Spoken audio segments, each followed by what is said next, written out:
The newcomers of the crew, we've got a little bit something different. You come from the surf background versus a lot of you guys come from the kite and windsurf world. So our foils are tuned to ride in different conditions, which allow these foils to cross over into all the disciplines: downwind, wake, winging, and prone foiling, which some of us do here. Wanted to introduce Brian Finch, who's our team manager and brand manager. We're going to go over a couple of our new boards and some of our wings. We've got Eric Aniston, who we've co-opted doing the progression foil with as well. So leave it here for Brian.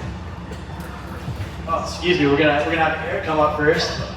So this is Eric from the Progression Project, and we're gonna talk just to give a quick rundown of the foil line that we've developed with Eric and Cliff, and why these foils have been so successful for all the different disciplines and different conditions. Thanks, Tom. Thank you guys for coming out. The progression foil, it was actually interesting how the whole thing started. I do a podcast on foiling, and Cliffy, who is a genius designer in the space of foiling, designed for Unifoil, started Unifoil and then did some stuff with Signature as well. And I made a joke on the podcast that we should do a collab, and he was receptive to it, so I pushed back, and it ended up happening. And so that was the beginning of this project about 13, 14 months ago at this point.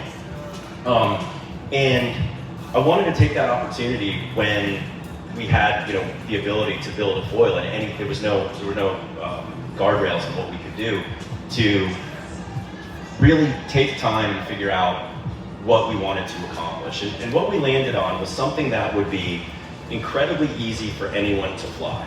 So a foil that you take out of the box, and if you're a beginner, intermediate, or an advanced person foiler, it's easy to fly. You're having fun right away on it.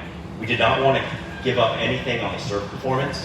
I'm a surf prone foiler, that's my core. And I'd always had the decision, do I want to surf good or do I want to be up on foil for a long time? And it was like, you had to pick which direction you were going to go, and thought maybe we could figure out something that would allow you to do both. And so that's where we started.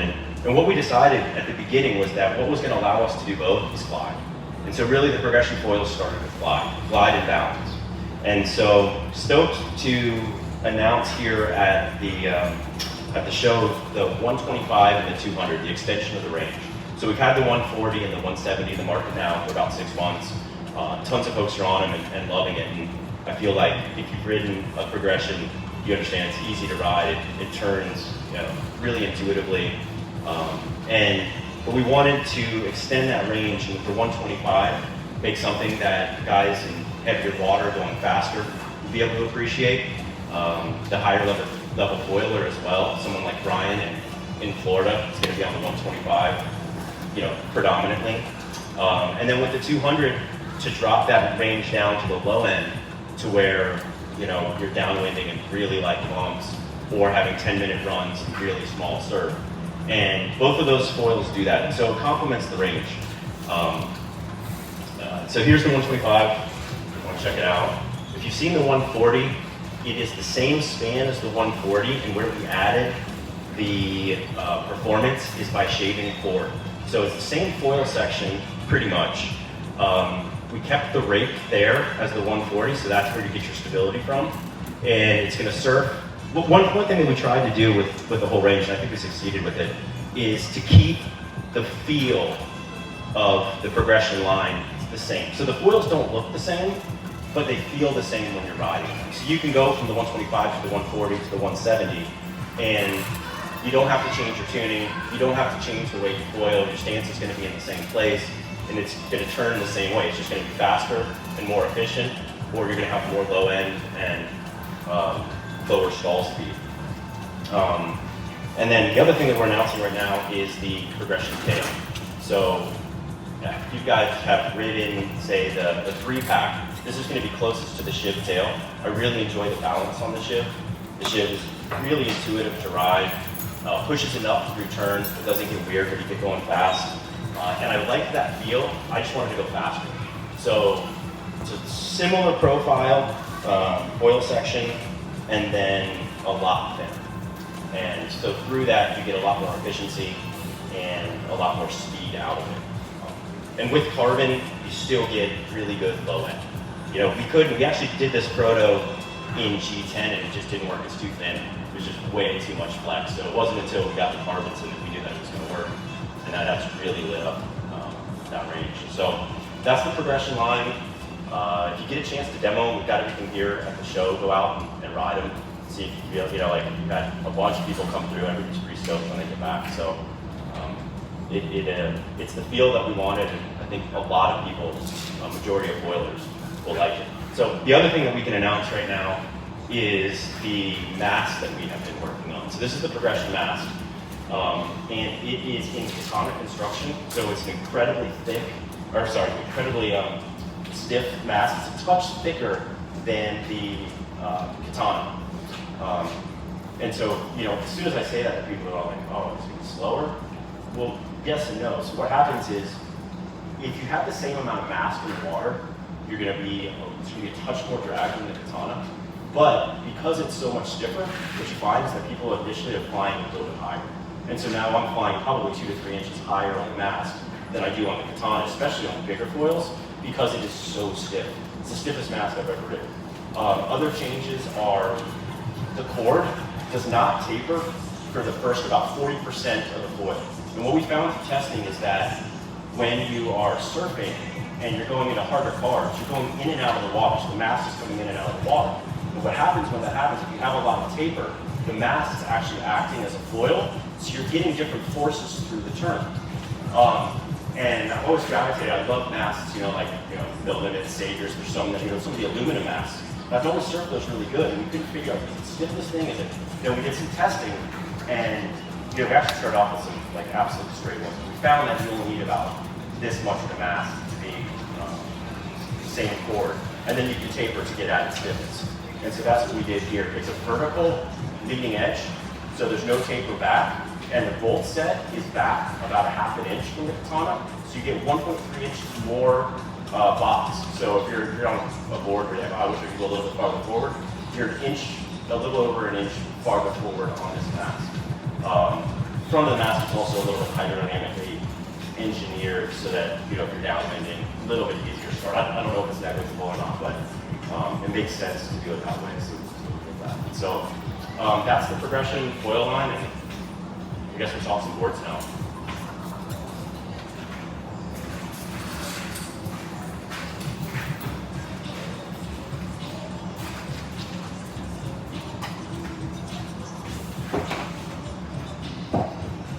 Hey guys, I'm Brian. Just going to go over my board here and then hand it over to these guys, Eric and Mike. As Eric mentioned, they've been collaborating for a couple of years now on board designs. They're both previous designers themselves, independently come together and bouncing ideas off each other. It's cool to see these guys kind of battle with ideas back and forth and team up with something that everyone can ride and something that works really well. This is a design I've worked on for a couple of years. This is actually the third iteration. Second iteration never came to market through a previous brand. So I'm really excited to bring this back. And this for the world model is all about kind of fusing high performance shortboarding with our standard foiling practices, so to speak. These all have inserts. They're made to take to the air. We've got a nose kick in the rocker, nice entry, flat bottom. What's fairly unique about these boards is they're a shout out to the thrusters of the surfboard world. They have a very hard edge, pretty boxy rails. The idea here was to, instead of giving the board bevels, was to narrow it and just keep it boxy to retain volume. And you can kind of achieve missing touchdowns through two things. A nice bevel rail like these guys gives you more tail, a little more float out the back. But I pulled mine in. Just want them as much high performance as possible. These are in 3 sizes. This is a 4.3 by 17.5. There's a 4.5. This is 25 liters. The 4.5 is 30 liters, and have a 3.11 by 16.5. And that board is a bit of a crossover. It's supposed to be for towing, dock starting, It's still small enough, low enough volume to really enjoy behind the boat, wake riding, and I've never kited, but I suppose you could double down as a kiteboard. So multiple uses in the 311, 4.5, 30 liters for a little bit beefier guy, or maybe an average size guy. I'm pretty light, so I'm going through these. And the 311, I think, will also be a great option for Groms. You know, there's not a lot of Grom size boards out there, and you know that market is growing, and it's great to see the youngsters like jumping into foiling now too. So that's what's up with the Foil World model, and I'll let the guys talk about the rest of the range here. Yeah, it was fun working with you on that project, Brian. It was really cool. It was really cool because Brian and I see foil boards a little bit differently, and through doing the project, I came onto a lot of his ideas as well, and I really love how that came out. It's like surf's insane. We'll start with what we're calling the Quiver Killer. And there's a really cool story behind this board. So in Jacksonville Beach, one of my good friends and someone I foil with all the time is a guy named Greg. He's 67 years old. He is an incredible winger, incredible kiter, and he sees us proning all the time, and he's like, I gotta learn to prone. And so for the last probably year at this point, he has been trying to learn to prone unsuccessfully, and the sticking point has been getting into waves. Just can't fully get in, and gets in, he doesn't have enough time to pop up, but he still has momentum, and to get up on foil. And so we were talking in the water one day, and I was like, Greg, can I take a stab at just making you a board that I think is gonna make your life a lot easier? And he was like, sure. And so that was version 1 of this shape. And the cool thing was, so first off, he gets it, takes it out, and we get his best prone session first day on it. It's just, you know, it's got so much volume. I mean, this is a 5.2 at 45 liters. The one that he's on is a 5.6, I want to say, at 55 liters. And he has his best prone day. But then the wind came up in the afternoon. And so we took it out, and he was winging. He's like, this is like best wing board ever. Like, I'm getting up, it's like the same as, you know, being on a downwind board. That's how fast I'm getting up. And so he's got a Land Cruiser, and he's classic because he keeps all of his equipment in the back of his Land Cruiser at all times. So he's always got like 4 boards stacked up on one side, and he's got like 6 kites over here, and then all his wings in the middle. And after about 2 weeks, there was only one board in his truck, and it was this board. And so that's when we kind of like knew that we were onto something, and then started exploring more photos, and then that's where this board came from. So I don't know if you want to say anything about it, Mike, but that's all spot on. Yeah, I look at that board as I mean, you've got a couple options. For me personally, it can be a extremely small weight groveler and also a step-up board. So if I just need that extra volume and paddleability for a bigger day versus a little 4.0, I might ride that. That's going to be spot on getting me into the wave. And the same thing with the smaller wave, it's going to be super easy to pop up. Yep. Yeah. And if you do send offshore on a downwind or prone, and you come down, now you're paddling in on 55 liters instead of paddling out on 25 liters. Yeah. And that's going to save you a lot of time, which we've both done many times. That board's been super well received so far in this event. Everybody who's tried it has got great feedback. So if you're interested in it and want to try it, give it a go. Yep. Yeah, let me take the, this is, we're calling this model the Disco Butter. It's going to come in 3 different sizes. This here is a 4.4 by 18, and it's at 27 liters. This has been a go-to for me at home, and what's unique about this one is that Eric and I both love this one. And our partnership is interesting in the way that we disagree on a lot of things, which is good for the end consumer, because when we finally land on something that we do agree on, we know that it's solid. And that's what we have here. This is a good collaboration of our 2 thoughts in board design.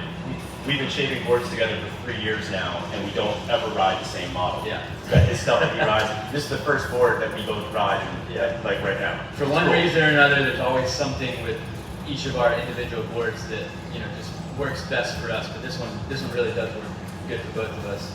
I like the Indian 4.4, and I'm using this size specifically because it's the one I'm most familiar with. It's what I use the most. I like the way it fits into the spaces of our smaller forward waves. My goal in my prone foiling is pocket surfing, lip maneuvers, so I can really fit this in tight spaces in the pockets and do cutbacks without the board getting in the way. It's got great rail clearance. I have no problem paddling it. And then also, once I interact with the water, the board responds well, and I can get back on foil pretty easily. So those are key features about this that I'm loving it. And the other two sizes, we have another 4.4 that's a little wider that would be 32 liters, and a 4.5 at 35 Yep. liter? Yep. 4.6, I'm sorry. 4.6, 35. Yeah. So you got multiple different sizes for different weights, and yeah, really good. Really good all-around board. Like, it does everything. You know, one of the things that's hard in designing boards is you want something that's going to carve and, you know, not have foam where you don't need it in cars, but then you still need something that when you're in foam, you're hitting foam, you still have enough board below you to pop back up. And this has got a great compromise and all of that. And that's a tough balance to find. Yeah. It is. Yeah. Yeah, banging foam like way more now that we're riding this model, right? From the other stuff. So, and then the last board to chat on is the Nimitz, which is this downwind board. And Josh Q's going to come up a little bit. And Josh has an interesting perspective because he's ridden everything. Just did all the races in Hawaii, crushed it over there. And, we all just had so much fun on that this week. I'm pretty sure he's ridden everything today already. He's been in the water all day, flat water stuff. Now, the first thing that I noticed when I rode this board, which was only like 4 days ago, was the stability on it. And I think when you're trying to lay down power, when you're doing sub downwind or flat water stuff, is that if you don't have balance, you're not going to put power down. So stability straight away was a great aspect of it. Its length delivers a lot of initial paddle speed, and just the shape of the hull here, I think it just releases from the water really well when you're doing the flat water stuff. Yeah, like from the first day, I thought maybe that the 7.5 model that they had might be too big for the bumps that are here, but after now downwinding here for 4 days, I think it's fine. It's totally fine. And the board fits perfectly in these bumps, and I'm trying to find something wrong with it, but I can't. One thing that I really like about this model, we've done a lot of protos on these, and it's been an interesting one because there's the boards that I've liked to start downwind, and then there's the boards that I like to surf downwind, and generally they're not the same. Like in Florida, a lot of times I'm riding like a 610-23, that's the worst board to start ever, but then it's so much fun on your run that it's worth the pain to get up. And this is the first board where I don't feel like I'm compromising in either spot. One of the things that I like about it a lot is that it's got enough V up here, and with the rails, the way they're designed, to where when you do mess up and you do come down, it's not tracking on you. It's skipping right back up, and that's a problem that I've had on a lot of boards, where, especially the longer boards that are easier to pop up for me, a lot of times if you do come down, they track, and then you're falling mid-run, where other boards might be able to skip. And this one's one that kind of skips back up for me, which I really like. Thoughts, Mike? Yeah, I've been exclusively on the 7.5 version of this for this entire trip, and I've absolutely fallen in love with it. Trying to figure out a way to get one home with me currently. So it's been great. Like you were saying, it fits in between the bumps well. It feels really surfy in comparison to some other downwind models I've been on, which is great. So being able to combine a downwind model that paddles up easily and also feels great under the feet when you're surfing it, that's everything I want personally in a downwind board. And I feel like we're nailing it with that one. So yeah, super stoked.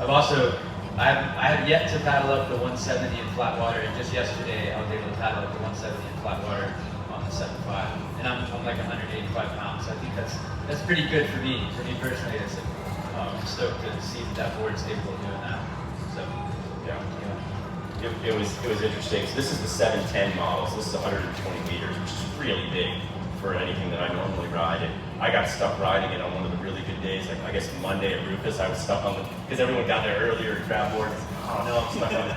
But it was amazing how quick it got up, and then it actually was good in the bumps. Like at Rufus on Monday, even the 710 fit great. Then here at the hatch doing tunnel runs, it was a little bit too big, but still the ease of paddling up on that was, I haven't felt anything that easy before.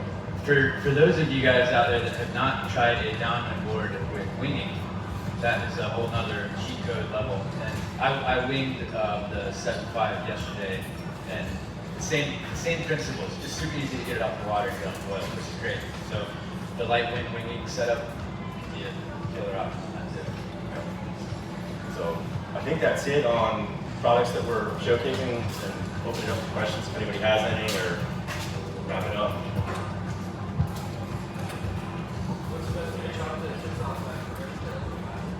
Oh, you noticed that.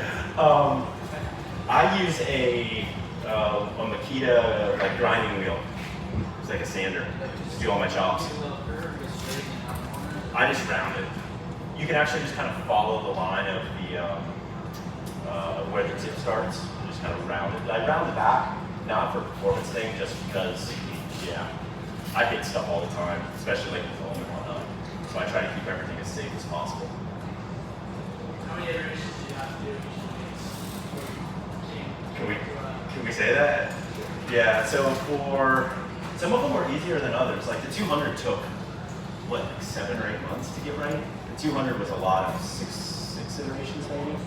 Yeah, that one took the longest because you could get one of the two. You could either get like the glide and like that feel, but then it would lack in the surfing, or you could get the surfing, but then it felt really draggy. And so that was the hardest one. And I'm actually kudos to Uni for not pushing to have us do that one earlier, because it wouldn't have been what it ended up being. And I think it's like maybe my favorite of the series.